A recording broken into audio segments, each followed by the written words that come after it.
आणि यानंतर मुंबई आणि पुण्यातल्या टॉप 9 अपडेट्स।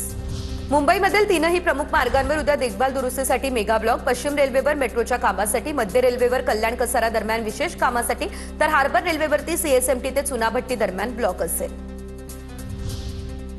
मुंबईमध्ये 1 मे पासून 10% पाणी कपात होण्याचा अंदाज। 29 एप्रिलपूर्वी पाणी कपातीसंदर्भात अधिकृत घोषणा केली जाणार। मुंबई शहराला पाणी पुरवठा करणारे तलाव आटू लागले, त्यामुळे पाणी कपातीचं मोठं संकट।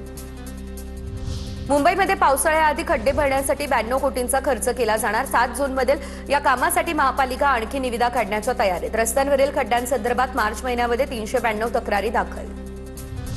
पुणे शहरात अघोषित पाणीबाणी सुरू, दुरुस्तीची कामं लांबली, त्यामुळे पाणी पुरवठा विस्कळीत। नागरिकांनी पुणे महापालिकेच्या कारभाराविरोधात संतापही व्यक्त केला।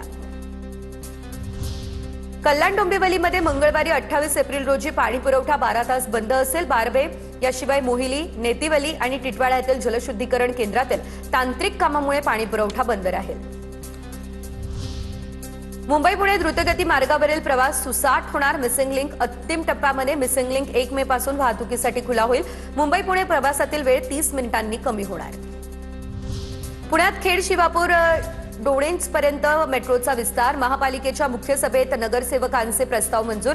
यामध्ये कात्रज ते शिवापूर टोलनाका, खडकवासला ते डोणजे, वाघोली ते लोणीकंद आणि कात्रज ते उंडरी या मेट्रोच्या विस्तारीकरणाला मंजुरी।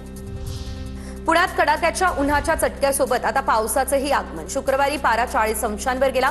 शहरात मेघगर्जनेसह पावसाची शक्यता। पुण्यात पावसाचा येलो अलर्ट। पेंग्विन बघण्यासाठी पर्यटकांची गर्दी वाढली। राणीच्या बागेच्या उत्पन्नामध्ये मोठी भर। जानेवारीमध्ये तब्बल 2.90 लाख पर्यटकांनी भेट दिली, तर एका महिन्यामध्ये 1.13 कोटी रुपयांची विक्रमी कमाई झाली असल्याची माहिती समोर।